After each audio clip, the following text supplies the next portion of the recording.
Good morning dear students. Gayatri Vidya Mandir उच्च माध्यमिक विद्यालय सांसद के यूट्यूब चैनल पर आप सभी का पुनः हार्दिक स्वागत। आज हम 9th क्लास के विज्ञान विषय का 7वां पाठ पढ़ने जा रहे हैं, जो दे रखा है आपके जीवों में विविधता। विविधता क्या है, किस प्रकार से उत्पन्न होती है, क्या फैक्टर है, उनको अपन ने वीडियो नंबर 1 व 2 में आपने विस्तार रूप से डिस्कस किया भी था। और उसके बाद में जीवों को वर्गीकरण करने का प्रोसेस क्या है, उसको अपन आज डिस्कस करेंगे। वो है आपका वीडियो नंबर 3। तो आप देखते हैं जीवों को वर्गीकरण करने के लिए 3 वैज्ञानिकों को विशेष नाम आया था, उसको आपने डिस्कस किया था, कॉल्डर्स, हैकल और एक था आपके विक्टर। इन तीनों वैज्ञानिकों को आपने डिस्कस कर रहे हो। तो आपने देखा था कि विक्टर नामक का वैज्ञानिक था, उन्होंने जीवों को 5 जगत में वर्गीकृत करने का कार्य किया। तो आपको कई बार प्रश्न पूछते हैं पंच जगत की अवधारणा किसने प्रस्तुत की, तो आपके दिमाग में बात है कि पंच जगत की अवधारणा देने का कार्य किसने किया है, विक्टर ने। किसने? पंच जगत की अवधारणा, ये दिमाग में बात है, पंच जगत की अवधारणा प्रस्तुत किसने की है, विक्टर, W.H. विक्टर ने। दिमाग में बात रहेगी, पंच जगत की अवधारणा प्रस्तुत करने का कार्य W.H. विक्टर ने किया था या किया। पंच जगत के अंतर्गत सजीवों को 5 जगत या 5 वर्गों में वर्गीकृत किया गया। सजीवों को उसने पूरे ब्रह्मांड के जितने भी प्रकार के जीव जंतु पाए जाते हैं उनको इन्होंने कितने कैटेगरी में डिवाइड किया, 5 जगत में, 5 वर्गों में, मुख्य 5 कैटेगरी डिवाइड कर रखी।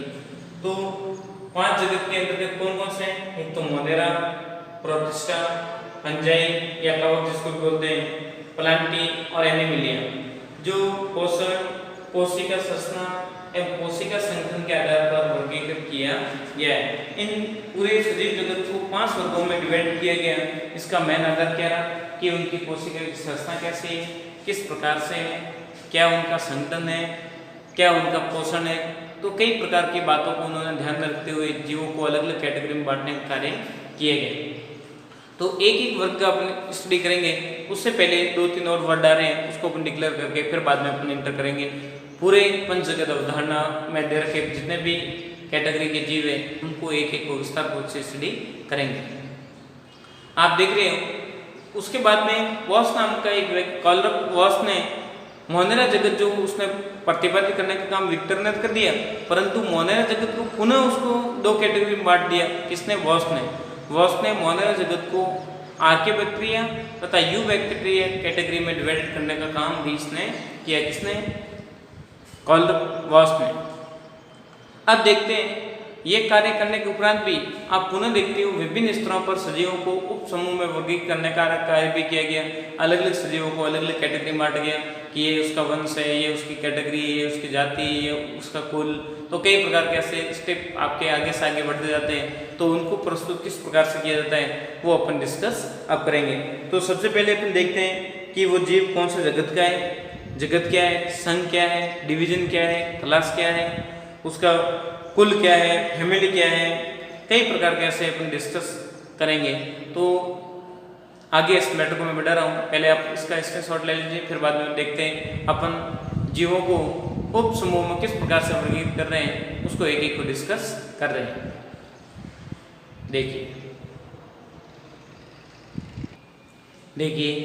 जीवों को वर्गीकृत करेंगे तो आगे देखेंगे अलग अलग स्टेज पे, अलग अलग लेवल पे उनको अलग अलग कैटेगरी में बांट रखा है। जैसे जगत की बात करेंगे तो जगत में जीव जगत आ जाएगा, क्या आ जाएगा, जीव जगत। और उसके बाद में संघ, जैसे किस संघ की बात कर रहे हैं, कि पादप संघ की बात कर रहे हैं या जंतु संघ की बात कर रहे हैं, तो उसके बाद में क्या आ जाएगा, जंतु जगत, या इसमें आ जाएगा जीव जगत। फिर बाद में संघ, जंतु, उपसंघ, किस कैटेगरी में, मान लो उभयचर है या नपुंसक है, किस प्रकार का कैटेगरी के प्राणी, उसको अपन डिस्कस करेंगे। क्लास क्या होगी, कुल क्या होगा, किस फैमिली का प्राणी है, और उसके बाद वंश क्या है, किस वंश का है, और फिर बाद में अपन देखेंगे जाति और उपजाति को भी अपन डिस्कस करते हैं। तो एक एक स्टेप में वर्गीकरण का स्टेप आप लोगों से वर्गीकरण के क्रम क्या है, पद क्या है, तो वर्गीकरण के क्रम में ये आप लिखने वाले पहले जगत, संघ, उपसंघ, वर्ग, कुल, वंश और जाति। इस प्रकार से एक एक क्रम के रूप में इसको रिप्रेजेंट करने पर ही आपका वर्गीकरण क्या हो जाता है, उचित माना जाता है। आपने जो वर्गीकरण प्रस्तुत किया है वो आपका क्या पूर्णतः सही माना जाता है। तो दिमाग बात रहेगी वर्गीकरण को किस प्रकार से प्रस्तुत करने का तरीका क्या है, तो तरीका ये दिमाग में आपके रहना आने वाले संघ क्या है, जगत क्या है, संघ क्या है, उपसंघ क्या है, वर्ग, कुल, वंश व जाति, इस प्रकार से आपको स्टडी करनी दिमाग भरे। आपको उसे वर्गीकरण की सबसे आधारभूत सूक्ष्म इकाई क्या है, तो सबसे सूक्ष्म इकाई क्या है, जाति। जैसे अपने शरीर की सबसे छोटी इकाई क्या है, कोशिका, तो वैसे वैसे वर्गीकरण एक बड़ा पार्टीशन है, बड़ा फैला हुआ एक पार्ट है, परंतु उसकी सबसे छोटी इकाई कुछ है, तो क्या हो जाएगी आपकी जाति। क्या हो जाएगी, जाति सबसे छोटी इकाई है। दिमाग बात रहेगी वर्गीकरण की सबसे छोटी इकाई क्या है, तो आपके दिमाग में क्या आएगी, जाति। शरीर की सबसे छोटी इकाई क्या है, तो कोशिका। मंजिल की सबसे छोटी इकाई क्या है, तो एक छोटी सी ईंट। और आपके तंत्रिका तंत्र की सबसे छोटी इकाई पूछे तो न्यूरॉन, और उत्सर्जन तंत्र की सबसे छोटी इकाई पूछे तो क्या कहोगे आप, तो उसमें कहोगे तो वक्र किडनी, वो सबसे छोटी इकाई नेफ्रॉन। नेफ्रॉन जिसको क्या बोलते हैं, नेफ्रॉन। नेफ्रॉन सबसे छोटी इकाई। उसके बाद में बात करते हैं अपन पेशीय तंत्र की बात करें, पेशियों में सबसे छोटी इकाई क्या हो जाएगी, पेशीय तंत्र सबसे छोटी इकाई के रूप में काम करता है। तो इस प्रकार से अपन देखते हैं वर्गीकरण की भी सबसे छोटी इकाई क्या हो जाएगी आपकी जाति, सबसे सूक्ष्म इकाई के रूप में मानी जाति। दिमाग बात रहेगी वर्गीकरण को प्रस्तुत करने का प्रोसेस क्या रहेगा, तो आप क्रम याद रखना, जगत, संघ, उपसंघ, वर्ग, कुल, वंश व जाति, लास्ट में सबसे जाति लास्ट में आती है, और कभी कभार उपजाति के रूप में भी डिवाइडेड कर देते हैं, तो वो कोई गलत नहीं है। तो आपको ये स्टेप याद होना अनिवार्य है, दिमाग बात रहेगी। उसके बाद में देखते हैं वर्गीकरण की आधारभूत सूक्ष्म इकाई है वो जाति है। क्या रहेगी, जाति। तो ये पॉइंट इंपॉर्टेंट है, तो आप दिमाग में रखें, मैटर को सेव रखें, और फिर बाद में आगे अपन बढ़ते हैं। विक्टर ने पंच जगत अवधारणा को प्रस्तुत किया, तो उसमें प्रत्येक वर्ग की क्या क्या विशेषता है, किस प्रकार से सेपरेट करने का कार्य किया, तो एक एक जगत को अपन विस्तार रूप से स्टडी करेंगे। विक्टर द्वारा प्रस्तुत किया गया वर्गीकरण के पंच जगत के भाग आपने पढ़े थे, तो मोनेरा, प्रोस्टिस्टा, फंजाई, प्लांटी व कवक, एनिमल। तो उनके बारे में आप स्टडी करोगे, एक एक को देखोगे उनमें क्या क्या विशेषता है। फिर बाद में प्लांटी आगे आता है, तो उसको आगे विस्तार पूर्वक से स्टडी करने में चला जाता है, और एनिमल को भी अपन विस्तार पूर्वक से वर्गीकरण के रूप में अध्ययन करेंगे। तो देखिए विक्टर द्वारा प्रस्तुत किया गया पंच जगत अवधारणा को एक एक बिंदु को अपन समझ दें। इसका आप पहले स्क्रीनशॉट ले लीजिए, फिर मैं मैटर को आगे बढ़ा रहा हूँ। देखिए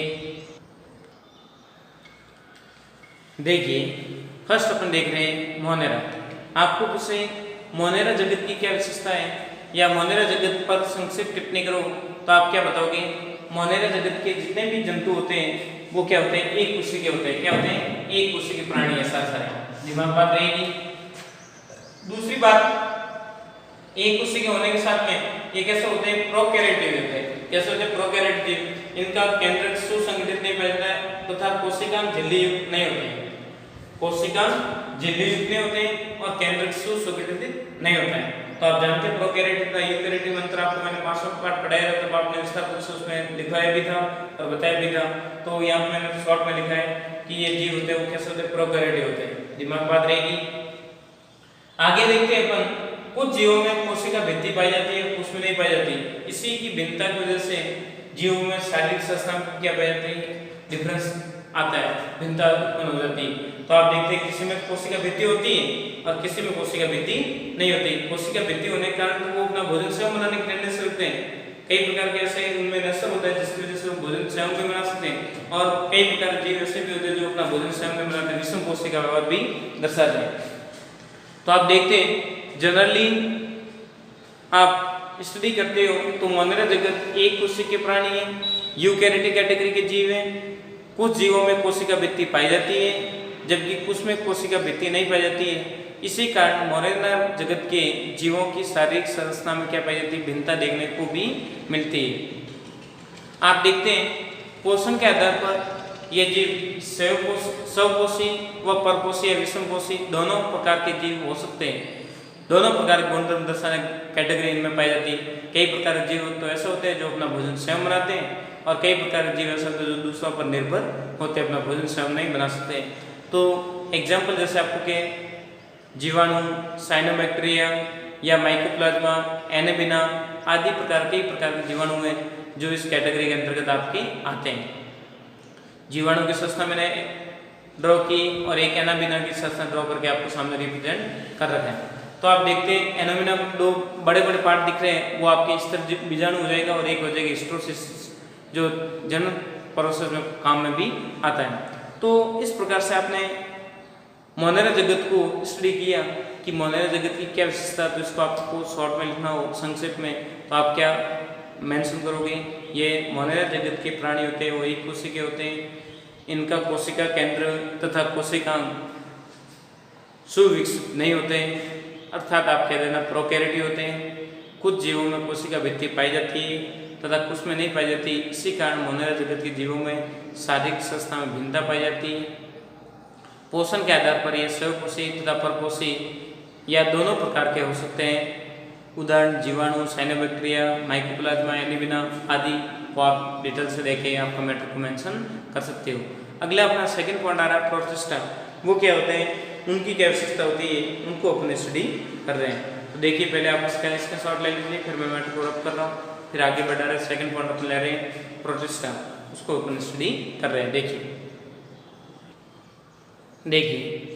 आप देख रहे हो सेकंड पॉइंट आप क्या आ रहा है प्रोटिस्टा। सेकंड जगत कौन सा है? WH विक्टर द्वारा प्रस्तुत किया गया पंचजगत में सेकंड जगत आप क्या आ रहा है प्रोटिस्टा।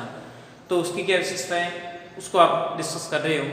तो प्रोटिस्टा वर्ग के भी प्राणी होते हैं, वो एक कोशिकीय होते हैं तथा ये यूकैरियोटी होते हैं। इंपॉर्टेंट पॉइंट क्या समझ हो रहा है? यूकैरियोटी। यूकैरियोटी मतलब इनमें कोशिका सुविकसित होते हैं, झिल्ली युक्त होते हैं तथा केंद्रक सुसंगठित पाया जाता है। इसमें गमन हेतु सेलिया, फ्लैजेला, उत्पाद आदि पाए जाते हैं। इनमें गमन करने के लिए कई प्रकार के जंतुओं में कई प्रकार के उपांग भी पाए जाते हैं। जैसे आप देखोगे सेलिया के रूप में कई प्रकार रोमजेट टाइप संरचना आपके पैरामीशियम पे देखने को मिलती है। पूरे बॉडी पे ऐसी संरचना भी होती है। कई प्रकार के फ्लैजेला जैसे यूग्लिना में आप देखते हैं ऐसे लंबे लंबे पर्वत होते हैं, उसके माध्यम से भी क्या करते हैं अपना मोशन करते रहते हैं। और ये पर्वत होते हैं लंबे लंबे, वो सल्ले में तो सहायक होते हैं और उसके बाद में एंटीना का भी काम करते हैं, सूचना को ऑब्जर्व भी करते हैं। किसी सामने कोई भी प्रकार की समस्या है, कोई भी प्रकार का परिवेश किस प्रकार से बदल रहा है, तो उसको आप ऑब्जर्व करने में भी ये इसकी भूमिका विशेष रहती है। तो पोषण के आधार पर ये भी स्वपोषी परपोषी दोनों प्रकार के जीव पाए जाते हैं। इनमें आप देखते हैं दोनों प्रकार के कैटेगरी जीव भी होते हैं, स्वपोषी भी होते हैं और परपोषी भी होते हैं, जो अपना भोजन स्वयं भी बनाने की टेंडेंसी रखते हैं और दूसरों पर भी निर्भर रहते हैं। जैसे यूग्लिना देखते हैं तो अपना भोजन स्वयं बना रहता है, क्योंकि इसमें प्रकाश ग्रही पार्टीशन होता है और उसकी वजह से वो कई प्रकार के ऐसे क्रिया करके अपना भोजन स्वयं बनाने की टेंडेंसी भी रखता है। सेवा, डाइटम, प्रोटोजोआ संघ के अंतर्गत आप पैरामीशियम, अमीबा, यूग्लिना आदि कई प्रकार के जीवों को आप देखते हो जो प्रोटिस्टा संघ के अंतर्गत आप स्टडी करते हैं। तो आपने देखा कि प्रोटिस्टा तथा मोनेरा जगत की क्या विशेषता है, उसको आपने विस्तारपूर्वक से समझा। अब अपना तीसरा पॉइंट आएगा, वो होगा आपके फंजाई या कवक। उनकी क्या विशेषता होती है, किस प्रकार से पाए जाते हैं, उनको अपन स्टडी करने जा रहे हैं। तो देखिए पहले आप इसका स्क्रीनशॉट ले लीजिए, फिर अपन पढ़ेंगे। तीसरा पॉइंट है आपके फंजाई या कवक, उनकी क्या विशेषता होती है, उनको अपन स्टडी कर रहे हैं। हो गया होगा लगभग स्क्रीनशॉट। आगे देखिए तीसरा जगत आ रहा है जो WH विक्टर ने प्रस्तुत किया है, वो है आपके फंजाई या कवक। तो इनकी क्या विशेषता होती है, इसको अपन डिस्कस कर रहे हैं। तो आप जानते हो फंजाई या कवक ये भी क्या होते हैं, विषम पोषी होते हैं। पोषण के लिए दूसरों पर निर्भर होते हैं। क्या होते हैं, पोषण खुद नहीं बना सकते, दूसरों पर निर्भर होने वाले प्राणी हैं। ये यूकैरियोटिक जीव है। यूकैरियोटिक मतलब इनमें कोशिका केंद्र विकसित होता है तथा कोशिका सही व्यवस्थित झिल्ली पाए जाते हैं। पोषण परपोषी, पोषण के लिए क्या करते हैं परपोषी, अर्थात अपन कह सकते हैं ये सड़े गले कार्बनिक पदार्थों से अपना पोषण प्राप्त करते हैं, तब इसको अपन बोलते हैं मृतजीवी भी कहते हैं। क्या जितने भी प्रकार के अपघटक होते हैं सूक्ष्म जीव जो आप देखते हैं कई प्रकार के भोजन पदार्थ को सड़ाते हैं या उनको खराब कर देते हैं, तो उनको क्या बोलते हैं मृतजीवी के नाम से भी जाना जाता है। दिमाग बात है ना, मृतजीवी जो कई प्रकार की डेड बॉडी होती है, मर जाते जीव, मरने की वजह से उनमें कई प्रकार के ऐसे जीव होते हैं जिनसे उनको अपघटन होता है, शरीर धीरे धीरे क्या होता है, अपघटित होता है, तो उनकी वजह से भी जीवों में वो अपना पोषण प्राप्त करते रहते हैं। जैसे आपके कभी कभार क्या आसपास में गाय भैंस या बकरी को डेथ हो जाती है और उसको आप बॉडी को वैसा वैसा रखते हैं, तो कुछ ही टाइम के बाद में उस पूरी बॉडी में क्या हो जाता है, कीड़े उत्पन्न हो जाते हैं। हम देखा भी होगा, दुर्गंध भी आती है। तो ऐसा क्या होता है, क्योंकि उसमें कवक जैसे कई प्रकार के अपघटक सूक्ष्म जीव पैदा हो जाते हैं जो पूरी बॉडी को सला गला देते हैं और गली हुई बॉडी से अपना पोषण प्राप्त करते रहते हैं। आपने देखा भी होगा।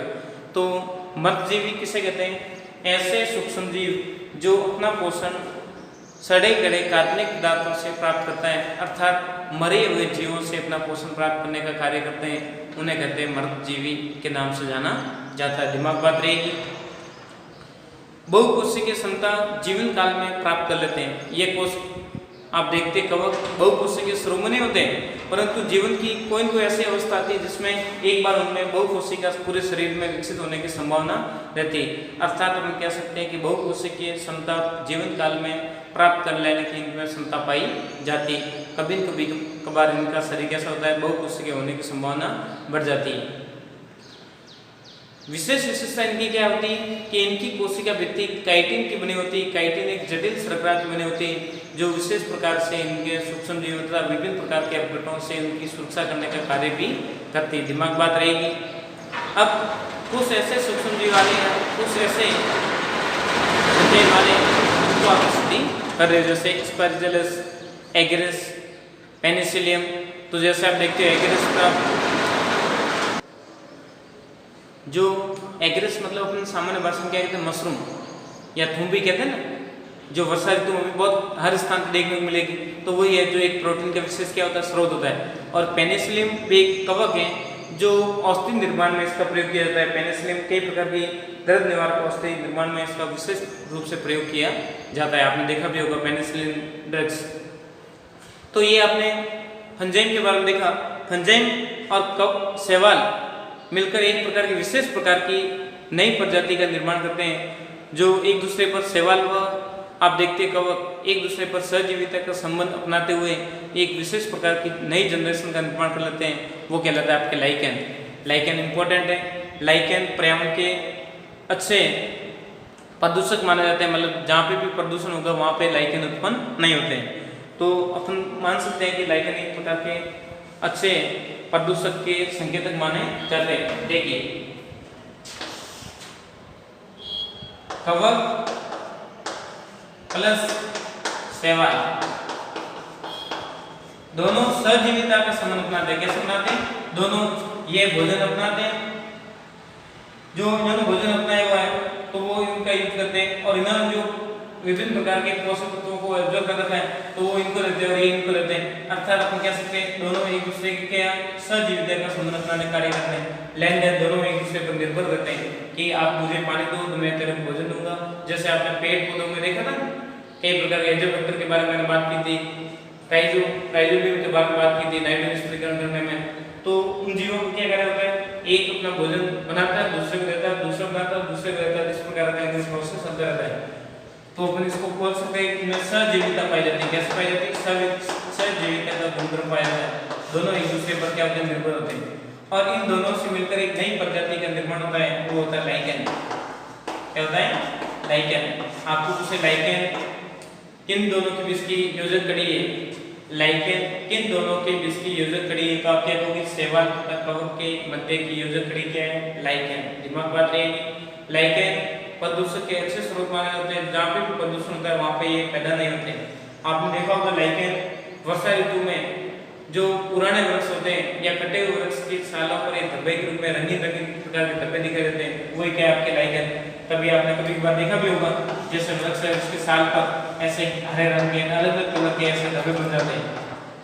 तो धब्बे क्या है आपके लाइकेन के उदाहरण होते हैं। जरा दिमाग बात रहेगी। लाइकेन क्या है?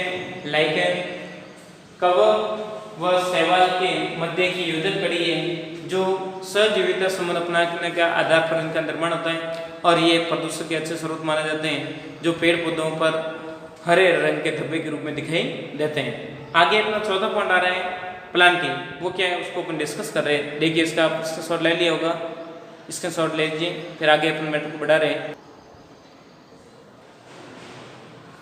देखिए अपने सामने चौथा वर्ग आप क्या रहा है वो प्लांटी। प्लांटी क्या होते हैं?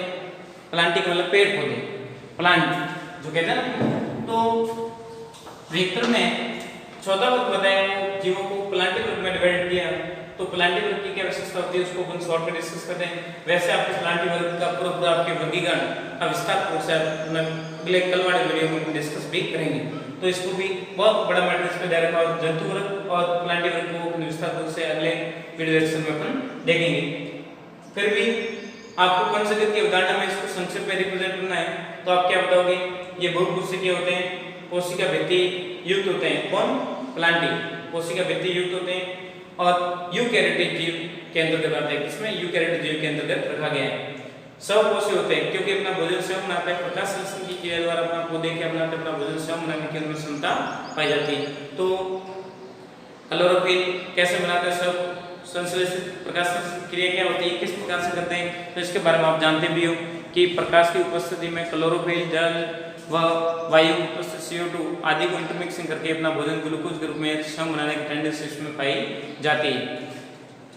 और इस वर्ग के अंतर्गत जितने भी पेड़ पौधे हैं वो प्लांटी वर्ग के अंतर्गत रखा गया है, जिसका अपन वर्गीकरण विस्तार रूप से अगले वीडियो लेक्चर में अपन देखेंगे।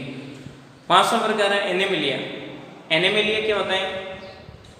ये भी बहुकोशिकीय जीव है और यूकैरियोटिक होते हैं तथा इसमें कोशिका भित्ति नहीं पाई जाती।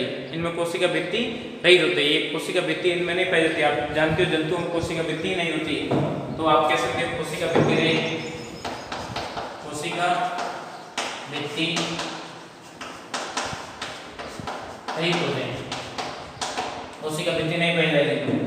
विषम कोशी होते हैं, भोजन के लिए अपना भोजन स्वयं नहीं बना सकते हैं। डायरेक्ट इनडायरेक्ट किसी न किसी पे क्या रहते हैं? निर्भर रहने का प्रोसेस में रहता है कि भोजन के लिए दूसरों पर निर्भर रहते हैं। इस वर्ग के अंतर्गत आते हैं जंतु जगत।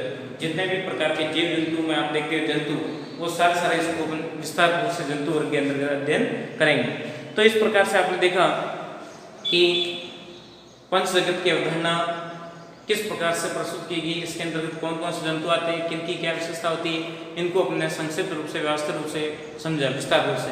अब अपन देख रहे हैं पंच जगत अवधारणा को एक रेखीय साठ द्वारा भी मैं रिप्रेजेंट करके आपको बता देता हूँ, जो आप देखेंगे कि किस प्रकार से इसका रेखीय साठ बना रखा है उसको मैं रिप्रेजेंट कर रहा हूँ। तो देखिए पहले आप इसका स्क्रीनशॉट ले लीजिए, फिर बाद में मैटर को आगे बढ़ा रहा हूँ। देखिए आप देखते हो पंच जगत अवधारणा को रेखीय साठ द्वारा रिप्रेजेंट करके बताइए। तो आप क्या बताओगे? सबसे आप जानते हो जीवधारियों के लिए पढ़ रहे हैं, जीवों के विभिन्न जीव, तो जीवधारी दोनों कैटेगरी बांटोगे, प्रोकैरियोटिक और यूकैरियोटिक। प्रोकैरियोटिक के अंतर्गत आप क्या आ रहा है? मोनोलर जगत। कौन सा आ रहा है? मोनोलर जगत। जबकि यूकैरियोटिक को पुनः एक कोशिकीय और बहुकोशिकीय के आधार पर दो कैटेगरी बांटते हैं। तो एक कोशिकीय के अंतर्गत आप क्या आ रहा है? प्रोटिस्टा। और बहुकोशिकीय को कोशिका भित्ति और कोशिका भित्ति युक्त तथा रहित दोनों के आधार पर दो कैटेगरी बांटते हैं। कोशिका भित्ति रहित होते हैं वो जंतु एनिमल होते हैं तथा कोशिका भित्ति युक्त होते हैं उनको प्रकाश संश्लेषण की क्रिया के आधार पे तथा प्रकाश संश्लेषण क्रिया न होने के आधार पे उनको दो कैटेगरी बांटते हैं। प्रकाश संश्लेषण युक्त वो होते हैं पादप तथा फोटोसिंथेसिस रहित वो होते हैं आपके पुंजक। इस प्रकार से अपन पूरे पंच जगत अवधारणा को रेखीय पाई साठ बना के भी अपन आपके सामने रिप्रेजेंट करके भी बता सकते हैं। आपको बोले कि रेखीय साठ द्वारा पंच जगत अवधारणा को समझाओ, तो इस प्रकार से आपको प्रस्तुत करके बताना है, ध्यान में रहेगा। तो आज अपन ने वेक्टर के पंच जगत अवधारणा को विस्तार रूप से देखा। कल अपन प्लांटी तथा एनिमल वाले मैटर को विस्तार रूप से एक का वर्गीकरण करेंगे। एक दिन लगेगा प्लांटी के पूरे वर्गीकरण को पढ़ने में और एक दिन लगेगा एनिमल को। तो इस प्रकार से आप एक चीज को कलेक्ट करके निकलोगे तो जीवों का वर्गीकरण क्यों आवश्यक है, क्या उसके पीछे रीजन है, तो बहुत सारे ऐसे स्टेप आप देखने को मिलेगा।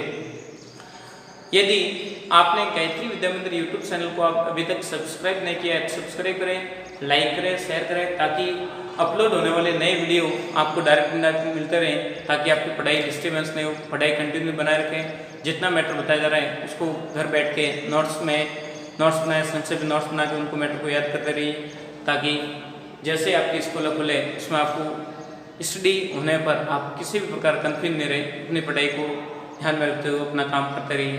थैंक यू, धन्यवाद।